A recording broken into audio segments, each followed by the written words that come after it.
KBS 7시 뉴스 함께하고 계십니다. 지금 시각은 7시 27분입니다. 자, 벚꽃이 예상보다 상당히 빨리 피었습니다. 아마 지난 주말이 벚꽃 나들이 절정이 아니었나 싶습니다. 날씨도 한여름에 가까웠는데요.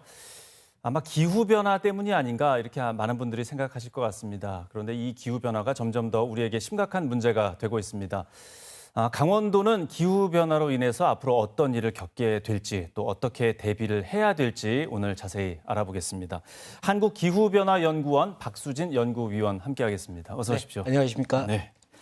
자, 지난주에 정부에서 2022 이상기온 보고서가 이제 발표가 됐습니다. 여기에 많은 내용들이 담겨 있을 텐데 어떤 현상들이 있었는지 또 기상이변은 어떤 것들이 있었는지 여기에 다 담겨 있겠죠? 네. 먼저 좀 대표적으로 이상 고온과 이상 저온을 좀 들 수 있는데요. 네. 4월에 좀 기온이 많이 좀 큰 폭으로 좀 상승을 했습니다. 그래서 일부 지역에서는 일최고 기온이 약 한 31도를 기록하는 어떤 초여름 날씨를 보였고요. 네. 다음으로 이제 6월 하순과 7월 상순에는 평소보다 좀 열대야가 한 일주일 정도 좀 빨리 찾아왔습니다. 그런 좀 피해들이 있었고요. 그리고 이상 저온으로 12월 달에 약 한 2주 동안에 지속적으로 강한 한파를 몰고 오는 그런 좀 이상 저온의 좀 피해가 있었고요. 다음으로 이제 빼놓을 수 없는 부분인데 바로 이제 집중호우 부분입니다. 그래서 저희가 보통 장마는 7월 하순에 끝나는데 8월 초에 중부 지역에 시간당 100mm의 어떤 강한 집중호우가 또 발생을 했고요. 그리고 다들 우리 작년에 많은 피해를 입은 우리 포항 지역의 태풍 흰남노나 네. 그다음에 그밖에 어떤 1970년대 이후에 강원 남부 지역에서 기상 관측 사상의 어떤 최악의 어떤 가뭄 같은 피해 이런 부분들에 좀 피해가 있었다고 그렇게 좀 말씀을 드리겠습니다. 예. 그 전에는 안 그랬는데 최근 몇 년 사이에 벌써 매년 무언가 더 심각해지고 있다는 거는 많은 분들이 좀 체감을 하실 것 같습니다. 지난해에 강원도에 나타난 이상 기후 현상들도 여러 가지가 있을 거고 그 전에도 심각한 상황들이 많았죠. 네, 그전에도 많은 심각한 상황은 있었지만은 굳이 이상 기온의 현상들이 지금 2010년대 이후에 좀 빈번하게 더 네. 자주 나타나고 있다라고 좀 말씀을 드리고요. 먼저 좀 2022년을 좀 말씀을 드린 다음에 좀 최근 5년 동안에 좀 강원도 어떤 피해가 있었는지 좀 말씀을 드리겠습니다. 2022년을 잠깐 보면은 춘천 지역의 5월 강수량이 약 10mm 정도로 최소 예. 를 좀 차지를 했습니다. 최소를 차지했고요.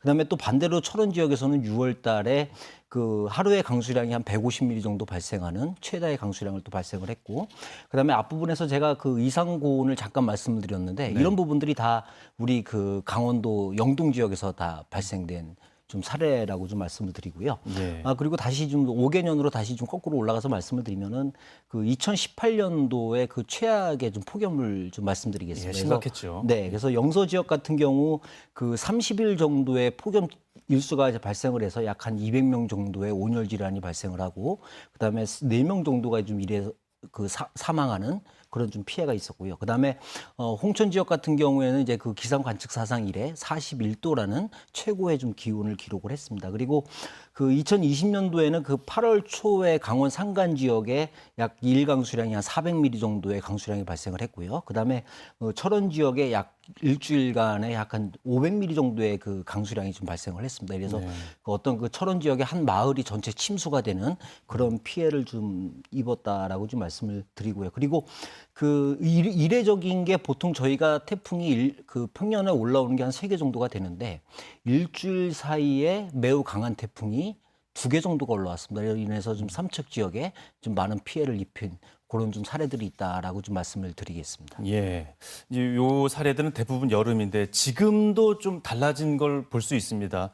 요즘에는 보통 영동 지역만 건조한 날씨가 많았는데 지금 영서 지역까지 건조한 날씨가 이어지고 있는데 이 건조함도 굉장히 여러 가지 우려될 만한 상황들이 많이 발생할 수가 있죠. 일단 강수의 좀 패턴이 많이 변화했습니다. 그래서 4월에 좀 전국적으로 봤을 때 지금 전국에서 동시다발적으로 좀 산불이 발생하는 그런 피해가 지금 4월에 이미 발생을 했고요. 예. 대표적으로 좀 볼 수 있는 게 산불을 좀 들 수가 있는데요. 최근 30년 동안에 좀 강수 일수의 패턴이 좀 많이 변화를 했습니다. 지금 보시는 화면에 보시면은 강원 영동 지역과 영서 지역의 12월부터 2월 달까지의 강수 일수의 변화를 좀 나타내고 있는데요. 네. 영동 지역 같은 경우는 최근 5년 동안의 평년 대비 35% 정도가 감소를 했고요. 영서 지역 같은 경우는 한 13% 정도가 감소를 했습니다. 그래서 강수 일수가 많이 감소하면서 좀 더 어떤 대기의 건조 현상이 좀 지속되고 있다라고 좀 말씀을 드리고 해서 예. 이러한 어떤 그 강수 일수의 감소는 결국 그 건조한 날씨로 이어지기 때문에 산불의 발생 빈도가 높아질 수밖에 없습니다. 그리고 우리 강원도 같은 경우는 어떤 그 지역의 여건이나 특성을 봤을 때 산불이 발생을 하면 대형 산불로 이어질 수밖에 없는 지리적 위치에 있다라고 좀 말씀을 드리고요. 그다음에 또 빼놓을 수 없는 게 그 봄철 기간의 가뭄인데요. 봄철 기간의 가뭄은 어떤 그 농작물의 발육 저하로 이루어지기 때문에 네. 농가에 또 큰 피해도 입힐 수가 있다. 그렇게 좀 말씀을 드리겠습니다. 예. 그리고 또 이제 여름이 오면 폭염이나 폭우 이런 것들은 좀 유감이지만 올해에도 반복될 것이다. 얼마나 심할 것인가 이게 사실 걱정거리가 되겠죠. 저희가 그 자연재해를 먼저 좀 이해를 하셔야 되는데요. 네. 그 자연재해 중에 인명 피해가 가장 큰 부분이 이제 폭염 피해고요. 네. 그다음에 재산적 피해는 풍수의 피해를 좀 볼 수가 있습니다. 그래서 우리 강원도는 어떤 인구 분포나 어떤 산업의 구조를 보면은 65세 이상의 고령 인구가 많습니다. 그렇기 때문에 좀 폭염에 좀 많이 취약하다. 라고 좀 말씀을 드리고요. 그다음에 또 산업 활동의 구조를 보면은 농사일 하시는 분들이 대부분의 좀 차지를 하고 있습니다. 그렇기 때문에 좀 폭염이 왔을 때 어떤 좀 피해를 많이 입을 수밖에 없는 그런 좀 어떤 구조를 가지고 있다라고 예. 좀 말씀을 드리고요. 그다음에 이제 강수의 패턴을 제가 아까 부분에서 잠깐 말씀을 드렸는데 강수의 패턴이 변화하면서 강수 일소는 감소를 하면서 그 여름철에 강수의 강도가 점점 커져가고 있습니다. 따라서 어떤 그 도심 지역의 저지대 반지하나 그다음에 그 노후 단독주택 그다음에 네. 그 상류하천의 어떤 그 망곡부에 위치한 어떤 주택에 대해서는 좀 각별한 주의가 필요하다 그렇게 좀 말씀을 드리겠습니다. 예, 이렇게 기후 변화로 인해서 재난이 발생하는 빈도가 좀 많아지고 있는데 이런 피해를 막기 위해서 그 어떤 대책이 좀 필요하다고 보십니까? 최근 앞부분에서 말씀드렸듯이 최근 10년 동안의 그 어떤 이상기후의 패턴을 보면은 발생 빈도나 강도는 점점 커져가고 있습니다. 따라서 어떤 그 이러한 조건들을 봤을 때 앞으로 어떤 그 기후 노출이나 민감도는 높아질 수밖에 없기 때문에 네. 이제 앞으로 우리 그 재난 부분에 대해서는 좀 생활의 한 일부분으로 받아들이고 좀 이를 받아들일 필요가 있다라고 좀 말씀을 드리겠는데 따라서 어떤 그 재난을 생활의 한 일부분으로 받아들이고 거기에 따른 좀 영향과 피해를 최소화하기 위한 어떤 그 적응 대책들이 필요하다 그렇게 좀 말씀을 드리겠는데요. 그래서 예.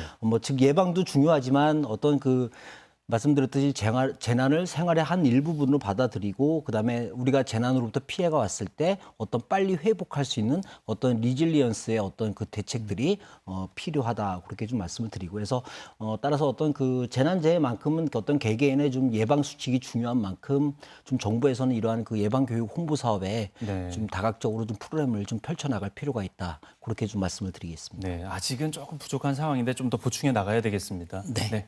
네, 말씀 여기까지 듣겠습니다. 고맙습니다. 네, 고맙습니다.